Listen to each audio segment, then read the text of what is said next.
সরকারের বিভিন্ন মহল থেকে ইলেকশন কমিশন, প্রধানমন্ত্রীর তথ্য উপদেষ্টা ডক্টর জাহিদুর রহমান এরা আভাস দিয়েছেন যে অক্টোবরের দিকে স্থানীয় সরকার নির্বাচন শুরু হবে। তো এই স্থানীয় সরকার নির্বাচনটা হবে বিএনপি সরকারের জন্য একটা অ্যাসিড টেস্ট। কারণ অতীতে আহ, যত উপনির্বাচন হয়েছে বা স্থানীয় সরকার নির্বাচন হয়েছে সংসদীয় নির্বাচনের পরে, তো নূতন সরকারের আমলে কোনো একটা উপনির্বাচন কিংবা স্থানীয় সরকার নির্বাচনে বিভিন্ন রকম কারচুপি, ইলেকশন ইঞ্জিনিয়ারিং এগুলির কারণে সরকারের ক্রেডিবিলিটি অনেক নষ্ট হয়েছিল। মানে ইলেকশন যে নিরপেক্ষভাবে হবে, এবং তারপর থেকে বিরোধী দলরা কোনো সময়ই কোনো সরকারের উপরে আস্থা রাখতে পারে নাই যে এই সরকারের অধীনে নিরপেক্ষ নির্বাচন হতে পারে। তো এবারে বিএনপির জন্য অ্যাসিড টেস্ট বলেছি এই জন্য যে এত কিছুর পরে আশা করব বিএনপির তারেক রহমান সরকারই প্রথমবারের মতো একটা সুন্দর রিয়েলি ইম্পার্শিয়াল ইলেকশন করবেন, যেখানে সরকারি দলকে কোনোভাবেই যেন প্রশাসন থেকে কোনো রকমের সাপোর্ট দেওয়া না হয়, কোনো রকমের ইলেকশন ইঞ্জিনিয়ারিং করা না হয়। তো আমার মতে তারেক রহমান সরকারের প্রথম এবং প্রধান কাজ হবে এক্সপ্লিসিটলি প্রশাসনকে নির্দেশ দেয়া যে কোনোভাবেই যেন সরকারি দলের কোনো সাপোর্ট ক্যান্ডিডেটকে কোনো রকম প্রশাসনিকভাবে সহায়তা না করে, সাইমালটেনিয়াসলি বিরোধী দলওয়ালারাও যেন কোনো কারচুপি করতে না পারে।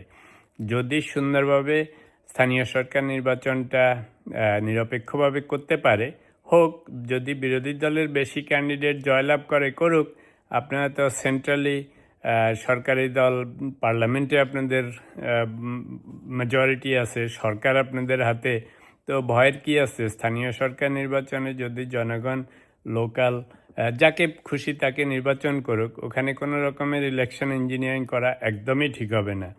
যদি বিএনপি পুরনো আমলের মতো এখানে ইলেকশন ইঞ্জিনিয়ারিংয়ে একবার ক্রেডিবিলিটি নষ্ট হয়, তাহলে সেই পুরনো কায়দায় ফেরত যাওয়া হবে। তো এই প্রসঙ্গে একটা জিনিস শুনেছি, জামায়াত বলেছে যে তারা আর এবার জোটগতভাবে যাবে না, তারা একাই সব ক্যান্ডিডেট দিবে। যদিও এখানে উল্লেখ্য যে স্থানীয় সরকার নির্বাচনগুলি আসলে রাজনৈতিক দল হিসাবে হওয়ার কথাও না, এগুলি ইন্ডিভিজুয়ালি হয়, যে কেউ হতে পারে, এখানে দলীয়ভাবে হয় না, হওয়ার নিয়মও নাই। কিন্তু আমাদের দেশে তো সব কিছু দলীয়করণ হয়ে গিয়েছে, এই জন্য স্থানীয় সরকার নির্বাচনেও মনে হয় জানি সব রাজনৈতিক দলের। তো যাই হোক, তো জামাত বলেছে ওরা সব জায়গায় নিজেদের ক্যান্ডিডেট দিবে, তো অবভিয়াসলি এনসিপিও হয়তো তাই করবে জোটগতভাবে না হলে। আর বিএনপির বেলা যেটা শুনেছি বিভিন্ন সোর্স থেকে, রিলায়েবল সোর্স, যে বিএনপি আর মতো সংসদের মতো নির্দিষ্ট ক্যান্ডিডেট দিবে না।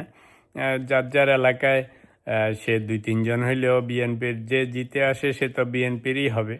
কারণ দেখা যায় সরকার যদি বা পার্টির থেকে একজনকে নমিনেট করে দেয়, তখন অন্যান্য বিদ্রোহীরা দাঁড়িয়ে যায়, নানা রকম ঝামেলা হয়। তার থেকে বিএনপি ঠিক করতেছে যে যে এলাকায় পপুলার, 1-2-3 জন যে কয়জন দাঁড়াতে চায় দাঁড়াক, জিতে আসলে তো পার্টিরই হবে। তবে মোদ্দা কথা হচ্ছে কে কি করবে সেটা অন্য কথা। এদিকে আবার আওয়ামী লীগের কথা সরকার একসময় বলেছিল যে আওয়ামী লীগ যদি দলীয়ভাবে না যায়, স্লোগান না দেয়, যারা ইন্ডিভিজুয়ালি এলিজিবল তারাও স্থানীয় সরকার নির্বাচনে অংশগ্রহণ করতে পারবে। সেটা ছিল আগের কথা, কিন্তু রিসেন্টলি তো আরও অনেক ডেভেলপমেন্ট হয়েছে। কয়েকদিন আগে সংসদে স্বরাষ্ট্রমন্ত্রী কঠিনভাবে বলেছেন যে আওয়ামী লীগের দাফন হয়ে গিয়েছে দিল্লিতে। তো সেটা সাংঘাতিক কঠিন। আবার এও বলেছেন যে আওয়ামী লীগ আর জীবনও রাজনীতি করতে পারবেন না। তো এটা দিয়ে মনে হবে যেন সরকার আওয়ামী লীগের বিরুদ্ধে কঠোর অবস্থানে যাচ্ছে। আবার 1-2 দিন পরেই প্রধানমন্ত্রীর তথ্য উপদেষ্টা ডক্টর জাহিদুর রহমান নরম সুরে বলেছেন যে ওনারা আরেকটুখানি অপেক্ষা করেন, যদি আদালতে বিচারে ওনাদের নিষেধাজ্ঞা না হয়, তাহলে তো ওনারা রাজনৈতিক কর্মকাণ্ড চালাইতে পারবেন, আওয়ামী লীগ সম্বন্ধে বলেছেন। তো 2 জনের কথাই ইম্পর্টেন্ট। একজন হচ্ছে স্বরাষ্ট্রমন্ত্রী, ওনার কথা তো ডেফিনেটলি ইম্পর্টেন্ট। আবার ডক্টর জাহিদুর রহমান প্রধানমন্ত্রীর তথ্য উপদেষ্টা, তো ইনিও তো ইম্পর্টেন্ট।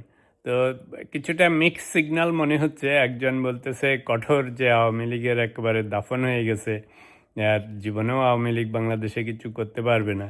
আবার তথ্য উপদেষ্টা নরম সুরে বলতেছে একটু অপেক্ষা করেন আদালতের রায় পর্যন্ত, যদি নিষেধাজ্ঞা না হয় তাহলে তো আপনারা রাজনীতি করতে পারবেন। তো little bit of mix signal, but that's okay. রাজনীতিতে নানা রকমের, আমি বলি bad cop good cop play. Regardless, যদি না ওনারা আবার ওনাদের মত চেঞ্জ করেন, তাহলে হয়তো স্থানীয় সরকার নির্বাচনে আমরা আওয়ামী লীগের দল হিসাবে না, বাট যারা এলাকায় স্থানীয়ভাবে পপুলার বা ভালো লোকজন, তারাও হয়তো অংশগ্রহণ করতে পারবে। তবে আমার মেইন সাজেশন বিএনপি সরকারের প্রতি, যে অতি লোভে তাতি নষ্ট। অতীতকালের সমস্ত সরকারগুলি প্রথম ভুল করেছে, যখনই সংসদ নির্বাচনের পরে সরকারে গেছে, যে কোনো একটা উপনির্বাচন, স্থানীয় সরকার নির্বাচন, নানা রকম কারচুপি, ইলেকশন ইঞ্জিনিয়ারিং, এগুলি প্রশাসনের সাথে এত বদনাম হয়েছে যে পরবর্তীকালে ওদের আন্ডারে কেউ কোনো নির্বাচনই আর বিশ্বাস করেনি। তা আমি বলবো যে সরকারের উচিত হবে এক্সপ্লিসিটলি ঘোষণা দেয়া সরকারিভাবে প্রশাসনকে, যে কোনো রকমের সাহায্য সহযোগিতা, কারচুপি, ইঞ্জিনিয়ারিং কিচ্ছু করা যাবে না। সেটা সরকারি দলের বিএনপির হোক আর অন্য কারো হোক, বিরোধী দলকেও কোনো ছাড় দেওয়া যাবে না। 100% ইম্পার্শিয়াল ইলেকশন হইতে হবে, ফ্রি অ্যান্ড ফেয়ার। আর সেটা হতে যে যদি প্রশাসনের বিরুদ্ধে কোনো অভিযোগ আসে, তাহলে তাদের বিরুদ্ধে বরং ব্যবস্থা গ্রহণ করা হবে। এরকম একটা ঘোষণা বিএনপি দিয়ে যদি সুন্দরভাবে স্থানীয় সরকার নির্বাচনটা ফ্রি অ্যান্ড ফেয়ার করাতে পারে, তাহলে ভবিষ্যতে তাদের একটু ক্রেডিবিলিটি বাড়বে। এই জন্য বলবো যে এটা হচ্ছে বিএনপির জন্য প্রথম অ্যাসিড টেস্ট।